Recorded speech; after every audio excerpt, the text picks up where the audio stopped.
Salut, salut! Alors je profite d'une petite pause avec ce beau soleil d'automne là pour prendre le temps de répondre à une question qui m'a été posée plusieurs fois avant de repartir en séance avec une maman que j'accompagne. Donc je prends cette pause parce que une cliente en séance découverte la semaine dernière et plusieurs personnes sur la page Facebook et sur le groupe Maman pétillante et inspirante m'ont posé cette question. C'est quoi un enfant sensible, un enfant hautement sensible en fait? Et c'est une très très bonne question parce que j'en parle beaucoup de la sensibilité de nos enfants en ce moment. Et voilà, donc j'avais envie de vous faire cette vidéo pour répondre à toutes celles qui se posent cette question.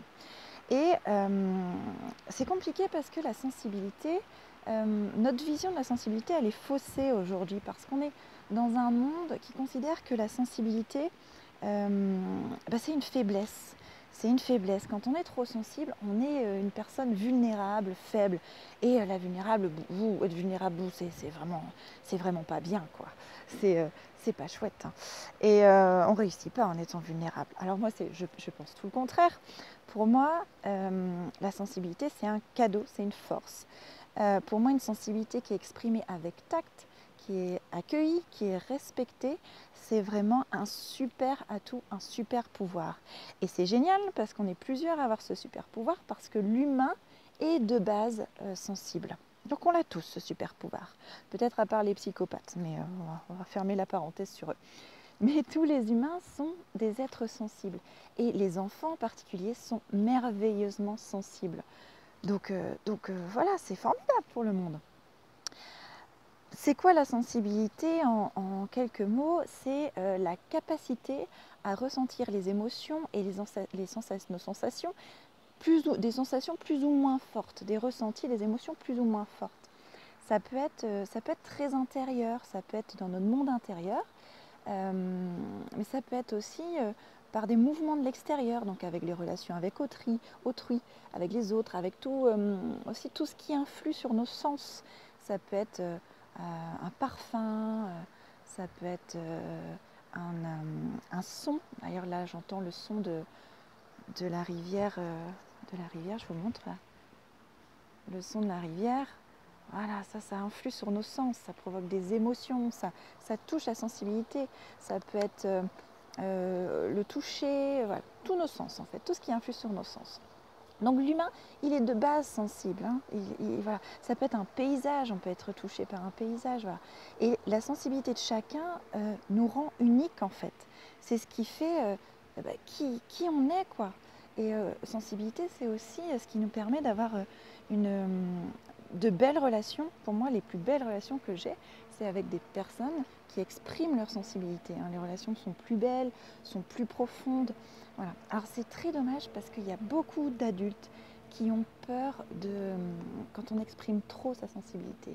Ils ont peur de ça. Alors c'est souvent dû à une peur peur d'être rejeté, peur de déplaire, d'être jugé, de ne pas être aimé. Et c'est vraiment, vraiment, vraiment dommage. Parce qu'une sensibilité comme ça épanouie, ça permet une belle communication, de belles relations, développe notre empathie. Quelqu'un qui est sensible, qui exprime sa sensibilité, c'est souvent quelqu'un qui est touché par par toute la justice sociale, par les problèmes d'environnement, etc. Donc c'est plutôt quelque chose de super beau. Donc voilà, j'ai envie de juste te dire aide ton enfant à exprimer sa sensibilité. Et pour aider ton enfant à exprimer sa sensibilité, exprime toi-même ta sensibilité, hein. Ce serait quand même vraiment dommage de s'en passer. Donc ça, c'est la sensibilité. Par rapport à l'hypersensibilité, qu'est-ce que c'est l'hypersensibilité? Alors l'hypersensibilité, souvent, c'est considéré comme un vilain défaut. C'est souvent synonyme de timidité, voilà, c'est pas gérable, c'est insupportable, c'est un enfant obstiné, capricieux, qui nous manipule. Enfin, voilà, c'est souvent ça, c'est souvent considéré comme ça. Voilà, des personnes introverties, timides. Voilà. Alors qu'est-ce que c'est en réalité? Eh bien, en réalité, c'est juste une sensibilité beaucoup plus forte. C'est-à-dire que c'est une personne qui forte réceptivité à tout. Souvent on dit que c'est une éponge à émotions. Une personne hypersensible, c'est quelqu'un qui capte les émotions, les énergies, les informations, tout de façon beaucoup plus forte, très amplifiée, et qui a aussi une forte émotivité. Donc elle reçoit, mais elle exprime aussi de manière plus forte. C'est ça en fait l'hypersensibilité, c'est ressentir les choses puissance 10 quoi. C'est une amplification des ressentis, qu'ils soient positifs ou négatifs. Et c'est aussi quelqu'un qui a comme si elle n'avait pas de filtre, par rapport à la réalité. Du coup, souvent les personnes hypersensibles, elles prennent tout de plein fouet, quoi. C'est direct. Alors vu de l'extérieur, une personne hypersensible, un enfant hypersensible en l'occurrence, on a tendance à le voir comme un enfant angoissé, colérique, timide, voilà, qui fait des crises, etc. Mais ça, c'est notre vision de l'extérieur. Et déjà, il n'y a pas de profil type d'un enfant hypersensible. Il n'y a pas de profil type. Alors, qu'est-ce qui change la façon de vivre son hypersensibilité? En fait, c'est si cette sensibilité, elle est valorisée ou pas dans la famille. Un enfant qui grandit dans une famille où on valorise la sensibilité, il va être à l'aise avec ses émotions, ses ressentis, il va être bien dans ses pompes, il va vraiment vivre ça comme une force, quoi, comme un atout, et il arrivera à prendre sa place, à être épanoui, à avoir une belle estime de lui et tout ça. Un enfant qui grandit dans une famille où on nie sa sensibilité, on peut même en avoir peur de sa sensibilité, voilà, on la redoute, on la dénigre aussi. C'est un enfant qui va grandir en n'étant vraiment pas à l'aise avec ses différences, en se sentant complètement en décalage avec les autres.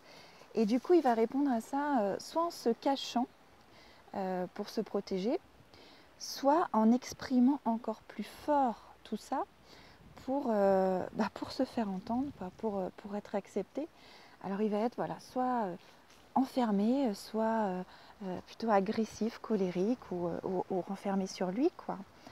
Il peut aussi être malmené avec voilà, ses pairs à l'école, malmené avec ses instits, malmené avec les personnes qu'il va rencontrer. Il peut être aussi influençable parce qu'il n'est pas bien dans ses pompes, hein.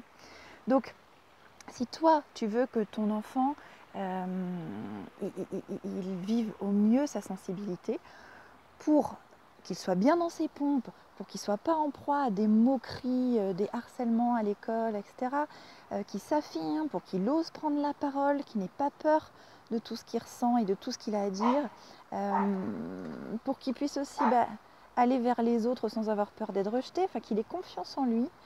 La première chose que tu as à faire, c'est d'apprendre à reconnaître et apprendre à valoriser les spécificités de ton enfant. C'est ça la première chose à faire. Donc pour ça, moi je t'invite à nous rejoindre dans le programme 4 étapes pour établir la paix avec son enfant sensible sans entrer dans un rapport de force. Là, tu pourras vraiment apprendre à mettre en valeur la sensibilité de ton enfant pour qu'il vive le plus épanoui possible pendant toute sa vie, quoi. Donc rejoins-nous vite et inscris-toi en cliquant sur le lien. Allez, ciao!